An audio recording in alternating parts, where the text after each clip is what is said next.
नमस्कार दोस्तों, मूल अधिकार फंडामेंटल राइट का आज चौथी कड़ी है, जिसके अंतर्गत अनुच्छेद 32 से अनुच्छेद 35 तक के अनुच्छेदों पर विचार किया जाएगा।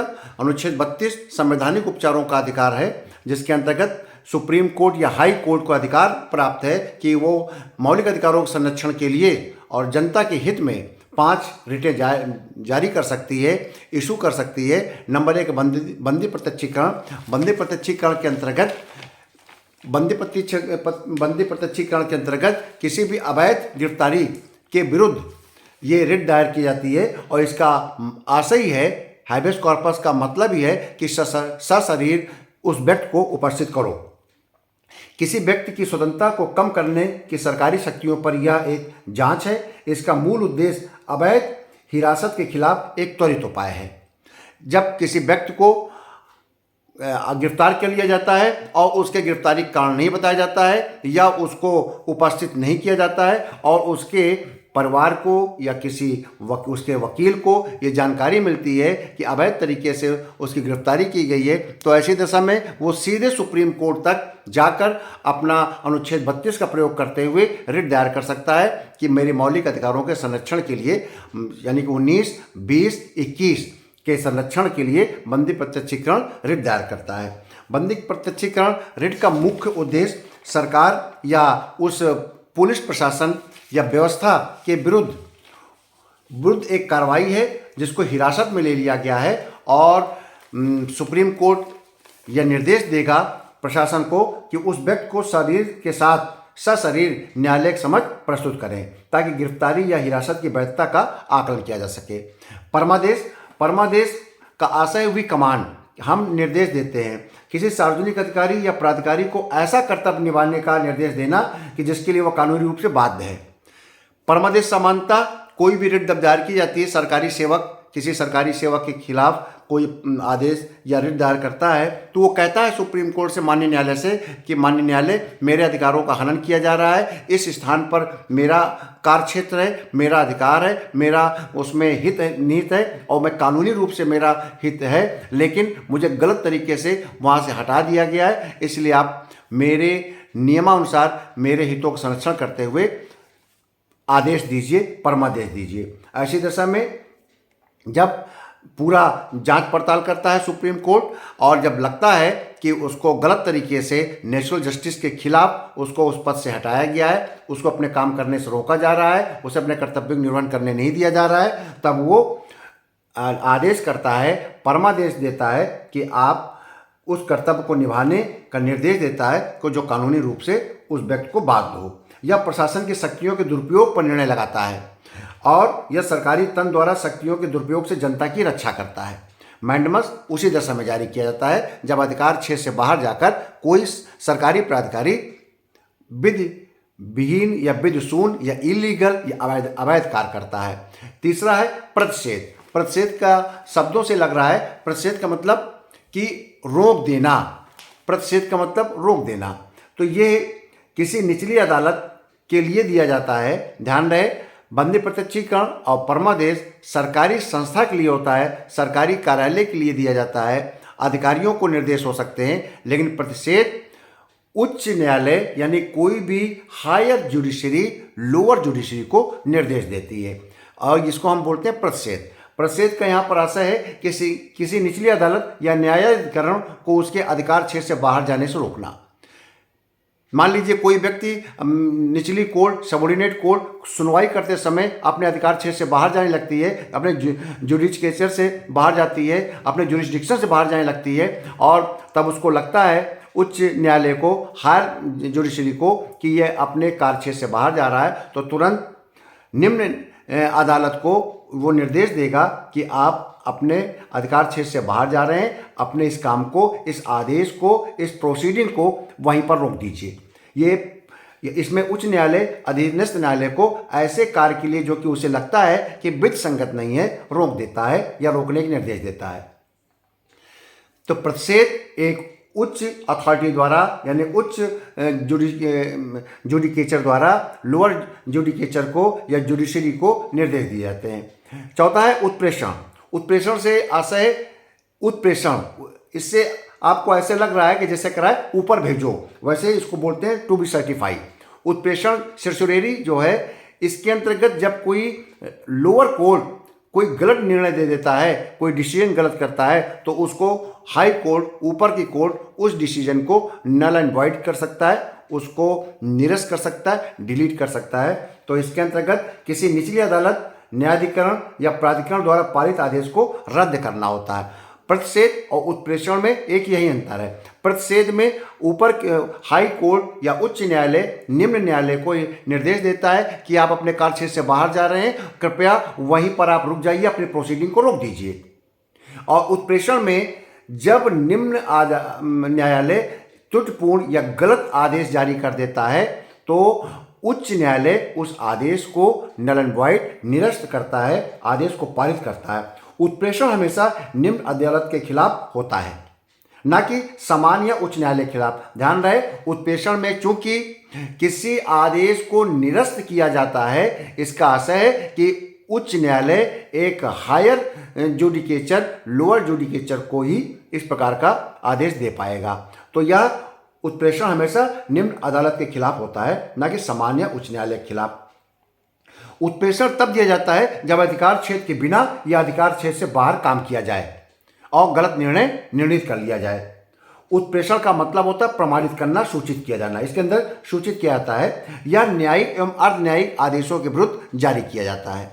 जैसे आपको मैंने पहले बता दिया, जब लोअर कोर्ट गलत डिसीजन देता है या अधिकार क्षेत्र के बाहर का डिसीजन देता है या औचित्य पूर्ण जो डिसीजन होता है ऐसा नहीं होता है, या अधिकार क्षेत्र के बाहर हो सकता है, नैसर्गिक न्याय के खिलाफ हो सकता है, विधि द्वारा निर्धारित प्रक्रिया के विरुद्ध हो सकता है, या निर्णय में उसकी त्रुटि हो सकती है।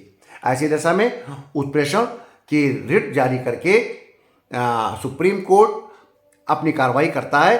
अतः इससे स्पष्ट है कि यह प्रतिषेध और उत्प्रेषण न्यायिक प्रक्रिया के विरुद्ध ही ये एक प्रकार की रिट जारी की जाती है, किसी प्रशासकीय अधिकारी के विरुद्ध नहीं है।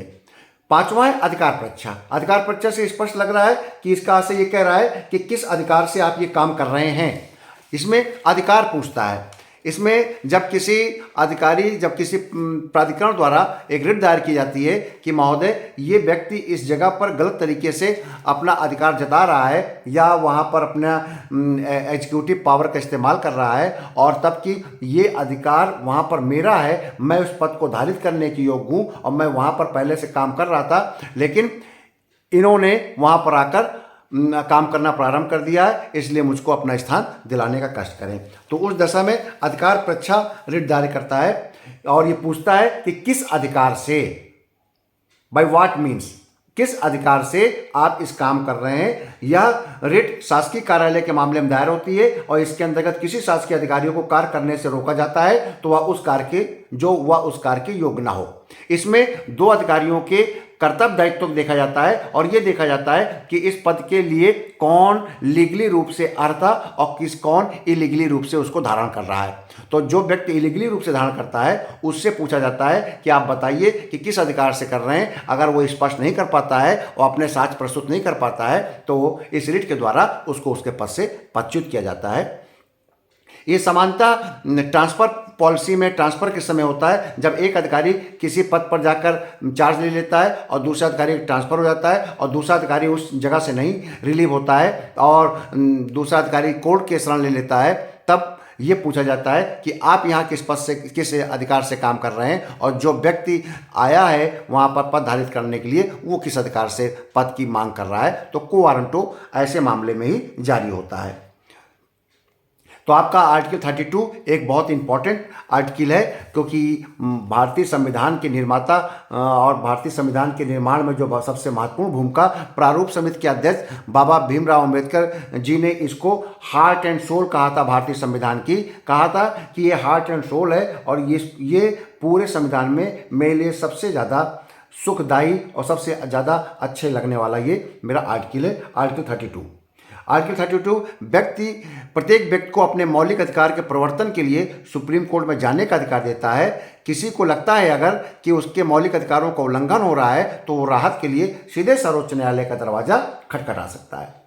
और रिटों के संबंध में सबसे अच्छी बात यह है कि सुप्रीम कोर्ट को अनुच्छेद 32 के अंतर्गत ही केवल मौलिक अधिकारों के संरक्षण की रिट जारी करने का अधिकार है, जबकि हाई कोर्ट का क्षेत्र व्यापक है। यहाँ पर हाई कोर्ट आर्टिकल 226 के अंतर्गत न केवल मौलिक अधिकारों के संरक्षण के लिए रिट दायर कर सकता है, बल्कि अन्य लीगल मामलों में भी आर्टिकल 226 का इस्तेमाल करके वो रिट दायर कर सकता है। तो इस क्षेत्र में हाई कोर्ट की परव्यू ज़्यादा विस्तृत है, उसका कार्य क्षेत्र ज़्यादा विस्तृत है मौलिक अधिकार एवं अन्य अधिकारों के संबंध में, जो उसको अनुच्छेद 226 के अंतर्गत प्राप्त हुआ है।